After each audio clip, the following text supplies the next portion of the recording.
Okay. It's your responsibility. Oh, he's giving it to my kiss. Yay! Guys, nakalabas na rin si Starkey!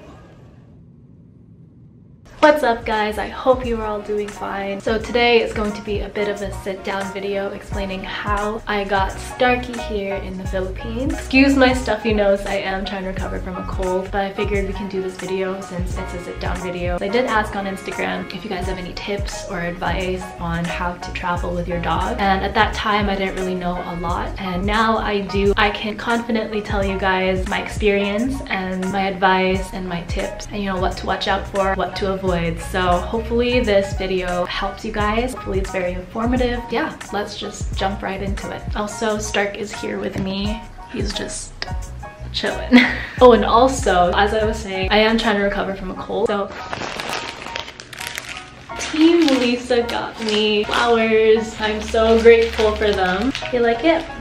They got me flowers and a little get well note. So I have here a bunch of things that hopefully I don't forget to cover. So Stark is a Pembroke Welsh Corgi. He is a bit of a kind of small to medium dog, I would say. The things that I am going to say to you guys aren't necessarily going to fit for each country. I know it varies in different countries on what the requirements are. So this is what it is for Canada to Philippines. I needed 3 things. I needed a health certificate signed by the CFIA, an import permit, and also a microchip. Stark got his microchip when he was still a puppy, so he had that already. The health certificate was a little bit harder to get just because there was a lot of process to it. The vaccines that he needed was the lepto vaccine. He also needed an internal and external parasite done. So that kind of all added up. Where we were from, we had to order the lepto vaccine, so that took about 2 weeks to order to get to our vet, and then from then on, first dose of vaccine and then the second dose of vaccine. And in that period of time, we had to wait 2 weeks in between. So he got his first vaccine and then we had to wait 2 weeks after to get his second dose of vaccine.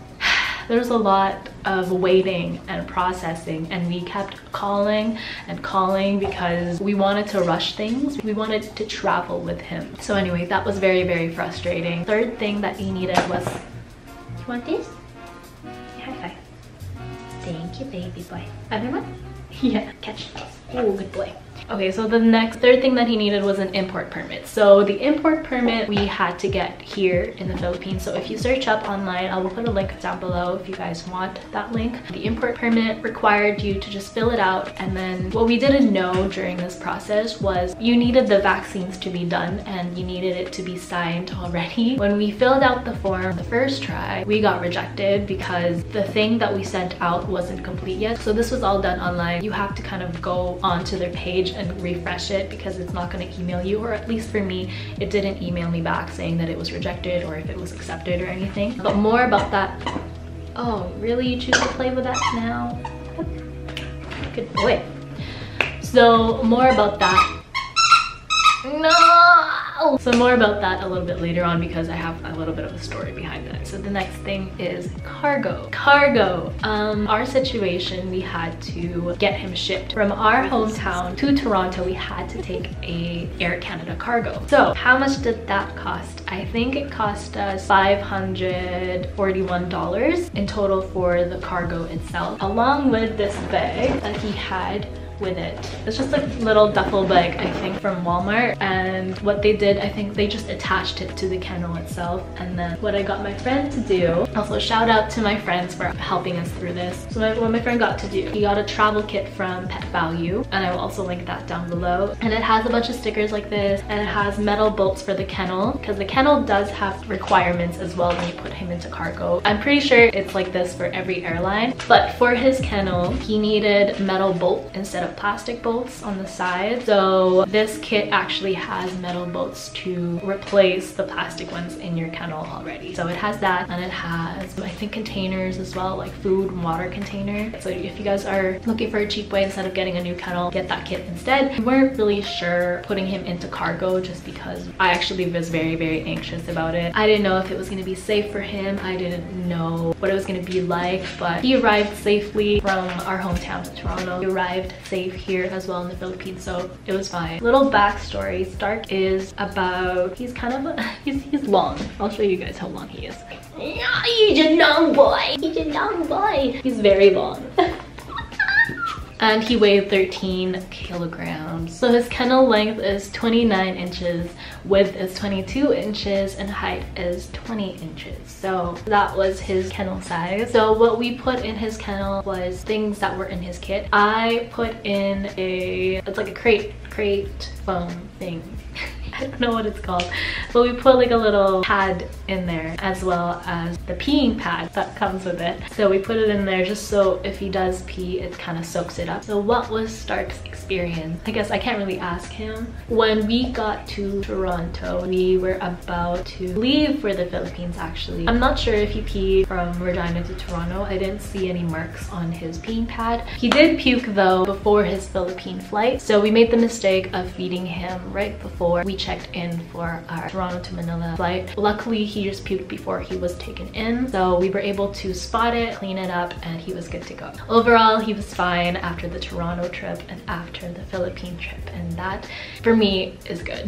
The airlines that we traveled in was EVA Air. I'm not sure how to say it. This was the first time we ever traveled with them, and actually I had a really good experience with them. EVA Air doesn't allow dogs to be in the cabin with you. The only airlines that I know of that will do that is Korean Airlines going to the Philippines. Stark can actually be in the cabin. He is small enough to fit under, but EVA Air just doesn't allow that. Before we checked him into his Manila flight, the people that were helping us with EVA Air, and they were Filipinas, so shout out to them. They helped us so much. They suggested to us fill up a Ziploc bag and tape it to the kennel itself, so that way if someone were to take care of him during his layover, they can give him food. I know that a lot of you guys are probably wondering what the process is at the airport itself. What did they look for in terms of papers? How strict were they? When we got to the airport in Toronto, instead of going to Air Canada Cargo, which is a completely different building by the way, we went to Terminal 1, which is for people, and we were like, where's my dog? Where's my dog? And he wasn't there. So if you take dogs to the cargo and you're not with him, go to the actual cargo building, not where the people land. So when we got to the airport in Toronto, the only thing that they really needed was the health certificate signed by the vet. They also they asked for the import permit. I believe they asked for the microchip as well. And then you have to sign a few things and then it's done.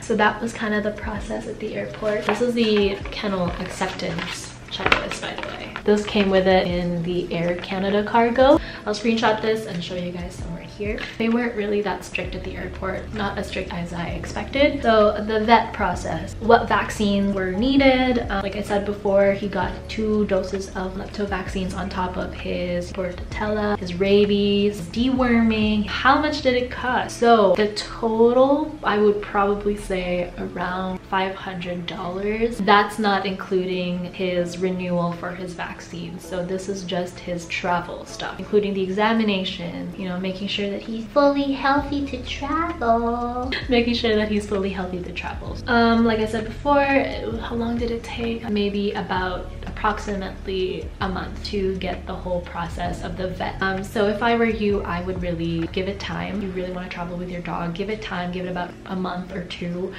to process his paperwork, because it is a lot. We didn't expect it to be this much, and we just kind of assumed that, you know, you had to get his vaccines done and then he can travel.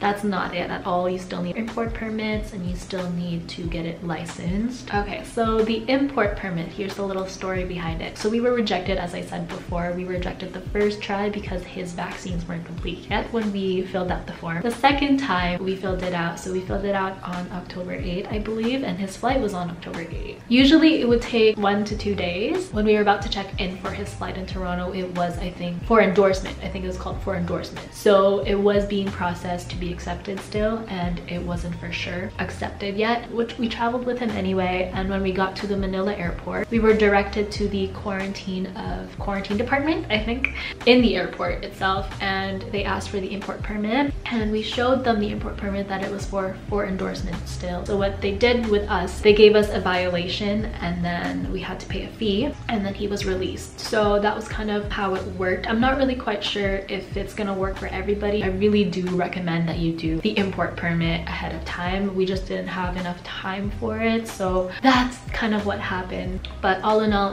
they were able to rush it and call it. So that all happened, I think 30 minutes, 45 minutes, very, very fast. I think that's everything that I need to cover. If I could give you one advice about this whole experience is do it ahead of time, know the requirements ahead of time, and yeah, get it done ahead of time because it is a process. Honestly, I'm so grateful for my vet, for Starkey's vet. He literally guided us through the whole thing, or we wouldn't have known anything. They were pretty new to it as well. They didn't really know much about the traveling thing, but they did the research for us. They contacted the CFIA for us, and super helpful vet, honestly. Yeah, so shout out to Dr. Baker. If you guys have any more questions about this, don't be shy, shoot me a DM on Instagram. I will try and go through them and answer your questions. Starkey, you want to say goodbye? Say goodbye to the vlog. Thank you guys for watching. I hope you guys enjoyed this one, and I will see you guys in the next vlog. Bye! Bye!